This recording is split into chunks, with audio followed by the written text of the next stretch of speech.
ಹರಿ ಓಂ ನಮಸ್ಕಾರ. ನಾನು ನಿಮ್ಮ ಸಂಧ್ಯಾ ಭಟ್. ಇಲ್ಲಿ ಈ ಬಟ್ಟಲಲ್ಲಿ 2 ಬಟ್ಟಲು ನೀರನ್ನು ಹಾಕ್ಕೊಳ್ತಾ ಇದ್ದೀನಿ ನಾನು.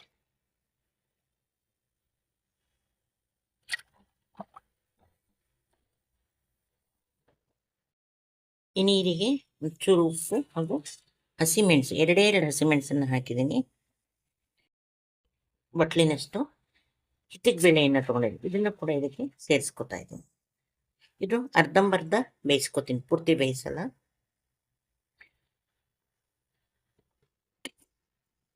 ಒಂದು ಸಣ್ಣ ಸ್ಪೂನ್ನಷ್ಟು ಎಣ್ಣೆ ಹಾಕಿ. ಏನು ಮಾಡ್ತಾ ಇದ್ದೀನಿ ಅಂತ ಅನುಮಾನನ? ಏನು ಮಾಡ್ತಾ ಇದ್ದೀನಿ ಅಂತ ಕುತೂಹಲ ಆಗ್ತಾ ಇದೆಯಾ? ನಿಮಗೆ ಗೊತ್ತಿರೋದನ್ನೇ ಮಾಡ್ತಾ ಇದ್ದೀನಿ ರೀ. ಒಂದು ನಿಮಿಷ ಬರ್ತೀನಿ. ಅರ್ಧಂಬರ್ಧ ಬೆಂದಿದೆ, ಪೂರ್ತಿ ಬೆಂದಿಲ್ಲ. ಇದನ್ನು ಈಗ ಹಿಟ್ಟನ್ನು ನಾವು ಬೇಯಿಸ್ಕೊಳ್ಬೇಕಾಗತ್ತೆ, ಅಕ್ಕಿ ಹಿಟ್ಟನ್ನು. ಎಸ್, ನಾನು ಅಕ್ಕಿ ಹಿಟ್ಟನ್ನು ಬಳಸಿ ಒಂದು ತಾಲಿಪಟ್ಟನ್ನು ಮಾಡ್ತಾ ಇದ್ದೀನಿ. ಹಿಟ್ಟಿಗೆ ಬೇಳೆ ಮತ್ತು ಅಕ್ಕಿ ಹಿಟ್ಟು ಬಳಸಿ. ಅದಕ್ಕೆ ನಾನು ಈ ಬೌಲ್ನಲ್ಲಿ ಯಾವ ಬೌಲಲ್ಲಿ ನಾನು ನೀರು ತೊಗೊಂಡಿದ್ದೀನಿ ಅದೇ ಬೌಲಲ್ಲಿ 1 ಬೌಲು ಪೂರ್ತಿ ಫುಲ್ ತೊಗೊಂಡಿದ್ದೀನಿ. ನಾನು ಇದನ್ನ ಹಿಟ್ಟನ್ನು ಬೇಯಿಸ್ಕೊಂಡ್ಬಿಡ್ತೀನಿ.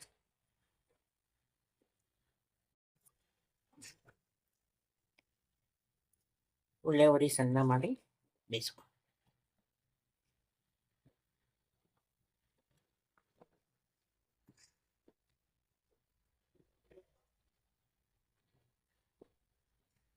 ನಾವು ಹಸಿ ಕಾಳನ್ನು ಹಾಕಿ ಕೂಡ ಮಾಡ್ಬೋದು, ಆದರೆ ಬೇಯಿಸೋದು ತುಂಬ ತಡ ಆಗುತ್ತೆ. ಹಾಗಾಗಿ ಇದು ಸ್ವಲ್ಪ ಬೇಗ ಆಗುತ್ತೆ ನಾವು ಬೇಯಿಸುವಂಥದ್ದು. ಎಸ್,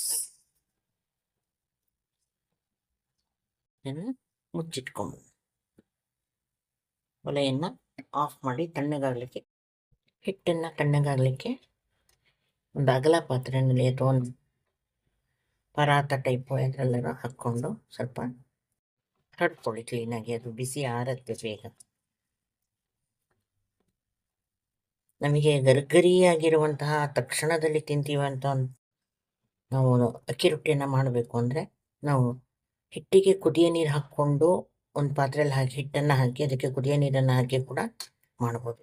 ಈ ರೀತಿ ಮಾಡೋದ್ರಿಂದ ನಾವು ತಣ್ಣಗಾದ ಮೇಲೂ ಕೂಡ ಮೆತ್ತಗೆ ಇರುತ್ತೆ. ನಾವೆಲ್ಲೋ ಟಿಫನ್ ಬಾಕ್ಸಿಗೆ ಹಾಕ್ತೀವಿ ಮಕ್ಕಳಿಗೆ, ಅಥವಾ ನಾವೆಲ್ಲೋ ತೊಗೊಂಡು ಹೋಗ್ತೀವಿ ಅನ್ನುವಾಗ ಸಾಕಷ್ಟು ಸಮಯ ಇದು ಮೆತ್ತಗೆ ಇರುತ್ತೆ.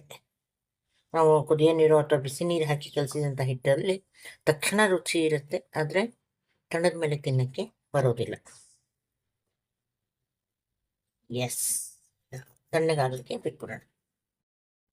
ಈಗ ಹಿಟ್ಟು ತಣ್ಣಗಾಗಿದೆ, ಇದನ್ನು ಕಲಿಸ್ಕೊಂಬಿಡೋಣ. ಫಸ್ಟ್ ನಾವು ಮೇಲೆ ನೀರನ್ನು ಹಾಕ್ಕೋಬಾರ್ದು. ಏನು ಬೆಂದಿದೆ ಅದೇ ಹಿಟ್ಟು ಹೇಗಿದೆ ಅದನ್ನೇ ಹಾಗೆ ಕಲಿಸ್ಕೊಳ್ಳೋಣ.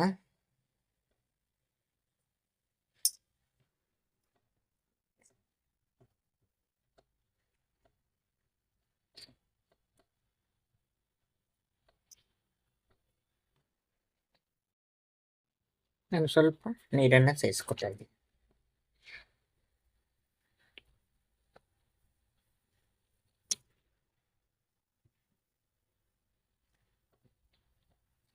ಇಷ್ಟನ್ನೇ ಮಾಡಿ ನಾವು ತಟ್ಟೆ ರೊಟ್ಟಿ ಮಾಡಿದ್ರು ಕೂಡ ಚೆನ್ನಾಗಿರುತ್ತೆ.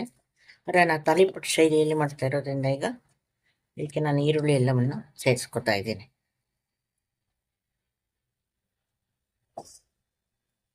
ಈಗ 2 ಸಣ್ಣಗೆ ಹೆಚ್ಚಿದಂತಹ ಈರುಳ್ಳಿ, ಕೊತ್ತಂಬರಿ ಸೊಪ್ಪು, ಸ್ವಲ್ಪ ಶುಂಠಿ, ಇದು ಮಸ್ಟ್ ಹಾಕಲೇಬೇಕು, ಹಾಕಿದ್ರೆ ಒಳ್ಳೆಯದು, ಯಾಕಂದರೆ ವಾಯು ಆಗಲ್ಲ.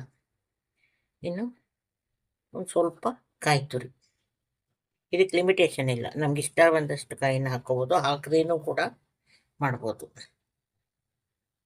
ಹಾಗೆ ಸ್ವಲ್ಪ ಹೀಗೆ ಇದೆಲ್ಲವನ್ನು ಮಿಶ್ರಣ ಮಾಡಿ ಮತ್ತೆ ಕಲಿಸ್ಕೊಳ್ರಿ.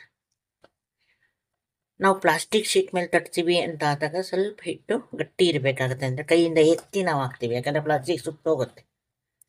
ಅದೇ ನಾವು ಹೋಳಿಗೆ ಹಾಳೆ ಮೇಲೆ ನಾವು ತಟ್ತೀವಿ ಅಂತ ಹೇಳಿದಾಗ ನಾವು ಹಿಟ್ಟನ್ನು ಸ್ವಲ್ಪ ತೆಳ್ಳ ಮಾಡ್ಕೋಬೋದು, ಯಾಕಂದರೆ ನಾವು ಹಾಳೆ ಸಮೇತವಾಗಿ ಒಲೆ ಮೇಲೆ ಹಾಕ್ತೀವಿ, ಅವಾಗ ಹಾಳೆಯನ್ನು ಸುಡಲ್ಲ ಅದು. ಸೊ ತೆಳ್ಳಗಿದ್ರು ನಡೆಯುತ್ತೆ. ಬಾಳೆ ಎಲೆ ಮೇಲೂ ಕೂಡ, ಬಾಳೆ ಎಲೆ ಮೇಲೆ, ಹೋಳಿಗೆ ಎಲೆ ಮೇಲೆ ನಾವೇನು ಮಾಡ್ತೀವಿ, ಅಥವಾ ಒಂದು ಬಟ್ಟೆಯ ಮೇಲೆ ತಟ್ತೀವಿ ಅಂತ, ಬಟ್ಟೆಯನ್ನು ಒದ್ದೆ ಮಾಡಿ ಅದನ್ನು ತಟ್ಟಿ ಆ ಬಟ್ಟೆ ಸಮೇತ ಒಲೆ ಮೇಲೆ ಹಾಕಿ ಆಮೇಲೆ ಅದನ್ನು ಬಟ್ಟೆಯನ್ನು ಮೇಲಕ್ಕೆ ಎತ್ತುವಂಥದ್ದು. ಈ 3 ವಿಧಾನದಲ್ಲಿ ಮಾಡುವಾಗ ನಾವು ಹಿಟ್ಟು ಸ್ವಲ್ಪ ತೆಳು ಮಾಡಿಕೊಂಡ್ರೂ ಆಗುತ್ತೆ. ಆದರೆ ಯಾವಾಗ ನಾವು ಪ್ಲಾಸ್ಟಿಕ್ ಹಾಳೆನಲ್ಲಿ ತರ್ತೀವಿ ಅಂತಂದರೆ ಅವಾಗ ನಮ್ಮ ಹಿಟ್ಟು ಸ್ವಲ್ಪ ಗಟ್ಟಿಯಾಗಿರಬೇಕು, ತಕ್ಕೊಳ್ಳಿಕ್ಕೆ ಬರಲ್ಲ ಇಲ್ದಿರ ಕೈಗೆ, ಅಥವಾ ಇದಕ್ಕೆ ಹಾಕಿದಾಗ ಹರಿದು ಹೋಗುತ್ತೆ ಬೇಯಲಿಕ್ಕೆ ಹಾಕಿದಾಗ.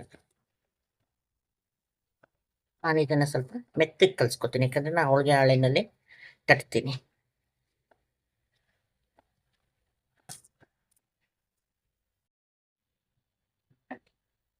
ಇದಕ್ಕೆ ಸ್ವಲ್ಪ ಎಣ್ಣೆಯನ್ನು ಹಾಕೋತೀನಿ, ಕೊಂಡು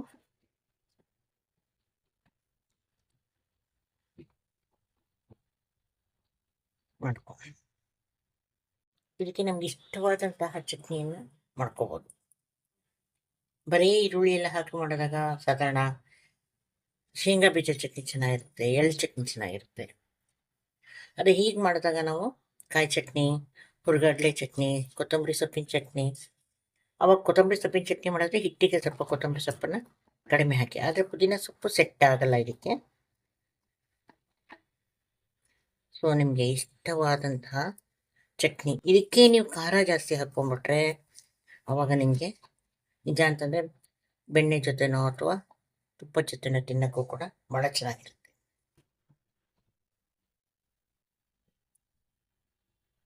ಒಂದು ಹೋಳಿಗೆ ಹಾಳೆಯನ್ನು ತೊಗೊಂಡಿದ್ದೀನಿ, ಇದಕ್ಕೆ ಸ್ವಲ್ಪ ಎಣ್ಣೆಯನ್ನು ಒರೆಸ್ಕೊಳ್ತೀನಿ, ಒರೆಸ್ಕೊಂಡ್ಬಿಟ್ಟು ತಟ್ತೀನಿ.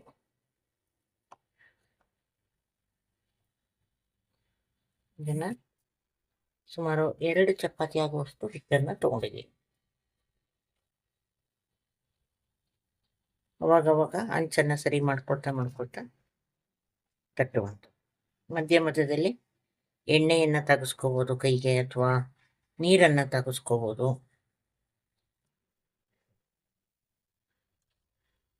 ನಾನು ನೀರು ಇಟ್ಕೊಂಡಿದ್ದೀನಿ, ನೀರು ತಾಗಿಸಿ ಕೈ ಅಂಟತ್ತೆ ಅಂದಾಗ ನೀರು ತಾಗಿಸ್ಕೊತಾ ಇದ್ದೀನಿ. ನಿಮಗೆ ಎಷ್ಟು ಸಾಧ್ಯನೋ ಅಷ್ಟು ತೆಳ್ಳಗೆ ಇದನ್ನು ತಟ್ಕೋಬೋದು.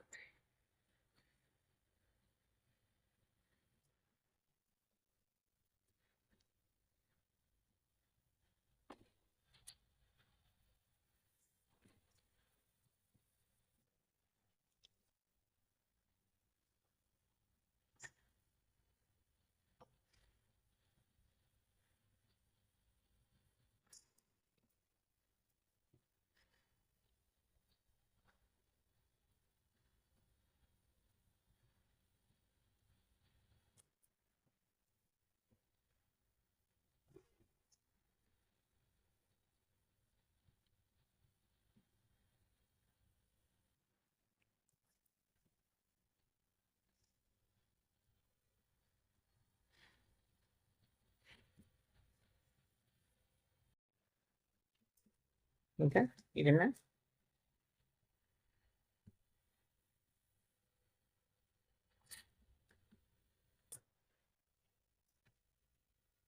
ಬೇಯಿಸ್ಲಿಕ್ಕೆ ಹಾಕ್ಕೋಬೇಕು.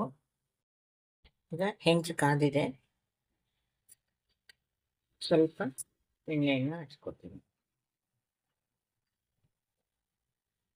ಈಗ ಇದರ ಸಮೇತವಾಗಿ ಹಾಕ್ತಾ ಇದ್ದೀನಿ. ಇದು ಒಂದು ಕಡೆಯಿಂದ ನೀಟಾಗಿ ಎತ್ತಬಹುದು. ನಮ್ಗೆ ಇನ್ನೂ ತೆಳು ಇದೆ ಅಂದರೆ 1-2 ಸೆಕೆಂಡ್ ಬಿಟ್ಟರೆ ಅದು ಬೆಂದ್ಕೊಳುತ್ತೆ, ತೆಗಿಲಿಕ್ಕೂ ಸುಲಭ. ಮತ್ತೆ ಇನ್ನೂ ನೀರಾಗಿ ಮಾಡ್ಬೋದು ಹಿಟ್ಟನ್ನು ಬೇಕಾದರೆ ನಾವು. ಈಗ ಅದಕ್ಕೆ ಎಣ್ಣೆಯನ್ನು ಹಾಕೋಣ.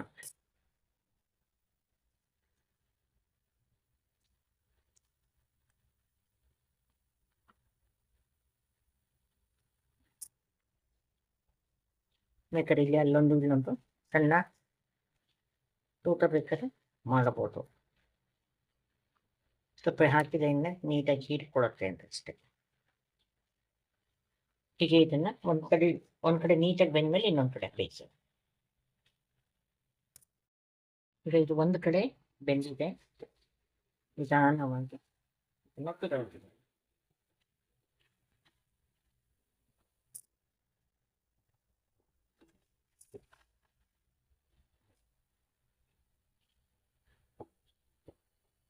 ಇನ್ನೊಂದು ಕಡೆ ಕೂಡ ಬೇಯಿಸ್ಕೊಂಡ್ರಿ.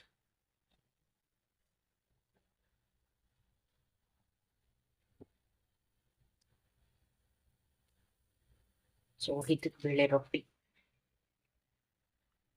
ರೆಡಿ ಆಗ್ತಾ ಇದೆ.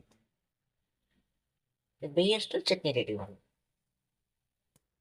ತಟ್ಕೊಂಡಿರೋ ಈ ರೊಟ್ಟಿಗೆ ಮಧ್ಯದಲ್ಲಿ ನಾನಾಗಲೇ ಹಂಚಿನ ಮೇಲೆ ಹಾಕಿ ನಾನು ತೂತ ಮಾಡೋ ತೋರಿಸಿ. ಇಲ್ಲಿ ನಾವು ಈ ಥರವಾಗಿ ಅಲ್ಲಲ್ಲಿ ಒಂದೊಂದು ಹೀಗೆ ತೂತ ಮಾಡಿ ಹಾಕೋದ್ರಿಂದ ನಾವು ಹಾಕುವಂಥ ಎಣ್ಣೆ ಎಲ್ಲ ಕಡೆ ನೀಟಾಗಿ ಡಿಸ್ಟ್ರಿಬ್ಯೂಟ್ ಆಗುತ್ತೆ ಮತ್ತು ಕಾವು ಕೂಡ ನೀಟಾಗಿ ತಗೊಳುತ್ತೆ. ಅಷ್ಟೇ ಅಲ್ಲದೆ ಬೇಗ ಬೇಯುತ್ತೆ. ಹಾಗಾಗಿ ಇದನ್ನು ನಮ್ಮ ಕಡೆ ವಾಡಪ್ಪೆಗೆ ಅಂತ ಹೀಗೆ ಮಾಡ್ತೀವಿ. ಸೊ ಅದೇ ಒಂದು ಇದನ್ನು ನಾನು ಇದರೊಳಗಡೆಗೆ ಮಾಡಿದ್ದೀನಿ. ಕಾಯಿ ಚೂರಿದ್ರೆ ಅಥವಾ ಕಾಳು ದಪ್ಪ ಇದ್ದರೆ ಕೆಲವು ಸರಿ ಅಲ್ಲಿ ಬಿಚ್ಕೊಳ್ಳುತ್ತೆ. ಅದನ್ನು ಮತ್ತೆ ಅಲ್ಲೇ ಇಟ್ಟು ನೀವು ಬೇಯಿಸಿದ್ರೆ ಅಂಟ್ಕೊಳ್ಳುತ್ತೆ ಅದು. ಇದನ್ನೀಗ ಬೇಯಿಸ್ಕೊಂಡ್ಬಿಡ್ತೀನಿ. ಹಿಟ್ಟಕ್ಕೆ ಬೇಳೆ ಬಿಸಿ ಬಿಸಿ ಇದ್ದಾನೆ ಕೊಟ್ಟು ಬನ್ನಿ ಬನ್ನಿ ಬನ್ನಿ ಬನ್ನಿ ಬನ್ನಿ. ಬೆಳ್ಳಿಗೆ ಇದರಲ್ಲಿದ್ದೆ ಇದಕ್ಕೆ ಬನ್ನಿ. ಹೌದಾ, ಬಿಸಿ ಬಿಸಿ ಬೇಗ ಬೇಗ ಬೇಗ ತಿನ್ನಿ. ಹೀಗೆ ಅಷ್ಟು ರೊಟ್ಟಿಗಳನ್ನು ತಟ್ಕೊಂಡ್ಬಿಡುತ್ತೆ. ಒಂದು ಕಡೆ ನೀಟಾಗಿ ಬೇಯಿಸ್ಕೊಂಡು ಆಮೇಲೆ ಇನ್ನೊಂದು ಕಡೆ ಬೇಯಿಸ್ಕೊಡಿ, ಬೇಗ ಆಗುತ್ತೆ. ಈ ನನ್ನ ವಿಡಿಯೋ ನಿಮ್ಗೆ ಇಷ್ಟ ಆದರೆ ಒಂದು ಲೈಕನ್ನು ಒತ್ತಿ, ನಿಮ್ಮ ಫ್ಯಾಮಿಲಿ ಆ್ಯಂಡ್ ಫ್ರೆಂಡ್ಸ್ಗೆ ಶೇರ್ ಮಾಡಿ, ಹಾಗೆ ನನ್ನ ಚಾನಲ್ನ ಸಬ್ಸ್ಕ್ರೈಬ್ ಮಾಡೋದನ್ನು ಮರಿಬೇಡಿ. ನಮಸ್ಕಾರ. ಮತ್ತೊಂದು ವಿಡಿಯೋದಲ್ಲಿ ಮತ್ತೊಂದು ರುಚಿಯೊಂದಿಗೆ ನಿಮ್ಮ ಮುಂದೆ ಬರ್ತೀನಿ.